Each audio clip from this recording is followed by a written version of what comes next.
this was a Staley problem. This was an organizational problem. It partially was a roster problem with age, but I just, it's been a bummer to kind of see this organization waste what I think is one of the premier quarterbacks in this game right now from a talent perspective. But there is light at the end of the tunnel, because moving out of this year and moving on from these players and moving on from this coach and this GM and kind of the same old, this team took a hard pivot, and they hired our really, we call him a friend of the show, but he's kind of a father of the show. I mean, he is Ann Arbor football. I mean, Yes, he is. For those of you who don't know, we both grew up in Ann Arbor, where Jim came from. Jim went to the same middle school that Andy went to. His parents know Jim. I mean, he's tight. You know, my sister used to work with him a bunch when she was spending time in Ann Arbor and working for the university a little bit. Yeah. We are very familiar with Jim, and being Michigan fans, it's bittersweet, but we're both really excited to see what he does in the NFL. And before I hand it off to you, one thing that I've come to realize with Jim is two things. It's not going to happen right away the way you want it to, but the change itself is going to happen day one. And I was listening to Khalil Mack talking, and I was listening to Justin Herbert talking when we were kind of doing notes for this team. Culture's different already. The vibe is different 100%. already. People are buying in the building already. And we'll get to the roster. We'll get to some of these pieces and kind of my lack of belief in this team making a run this season. Spoiler alert, that is going to be a theme of the show.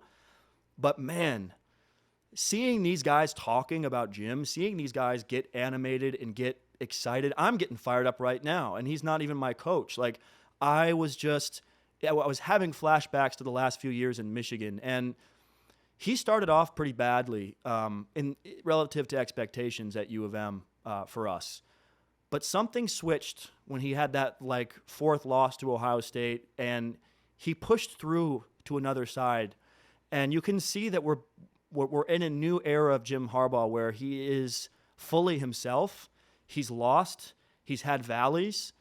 And I think that he is going to get this team fired up to play. And I don't think what you saw last year under Staley with this team, frankly, kind of giving up and playing soft football is ever going to happen with Jim Harbaugh. So I wanted to get your take on it because I don't know. It's just exciting. I think it's really cool that for fans.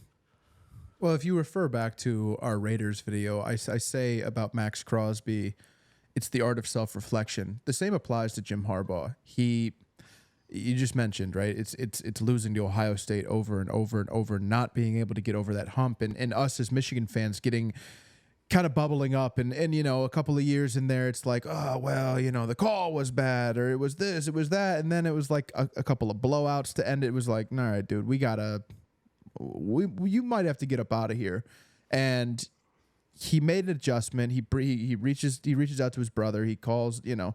He brings in Mike McDonald. Then he, after that, brings in Jesse Mintor, and he revamps this defense, and he gets acclimated with what the times were calling for. Right? He whatever he was doing was not working. But the reality of Jim Harbaugh is that he's a winner, dude. I mean, he's 49, 22-1 in the NFL in his tenure in the NFL, and he's 133-52 in the NCAA. I mean, he's going to win you 70% of your games no matter what. That's just what's going to happen with Jim Harbaugh. As you said before, I'm with you on that. I don't think that they're going to see a ton of success this year, but this year is the foundation year. This year is the year that they're going to play really, you know, tough, hard-nosed football.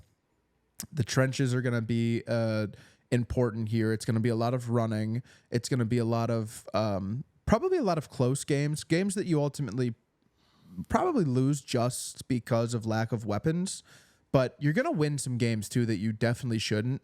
And that's just the Jim Harbaugh effect. You know, he comes into, I think it was a 5-11 terrible Niners team, takes them to the NFC Championship in his first year.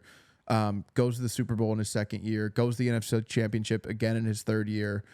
Fourth year, he's fired or I guess, he quits, whatever. It sounds like him and the owner were kind of doing this, but it was nothing but success, dude. And that's just Jim Harbaugh football. It's everywhere he's gone, he's succeeded one way or another. It took a little longer at Michigan, but it was quick at Stanford. It was quick at San Diego State. It was quick, it was quick in these other spots. And you pair that with a team that already has, in my opinion, the two of the biggest factors. You have your quarterback and you have your left tackle and you have your right tackle. So that's an added on bonus. What now you need to do is kind of get those filler pieces in. You got to get some weapons. You got to get, you could argue you have your franchise edge. I don't think you do anymore. I think he's a little, he's on the back nine. But there might be a resurgence here with Bosa, with Mac, on a Jim Harbaugh staff. So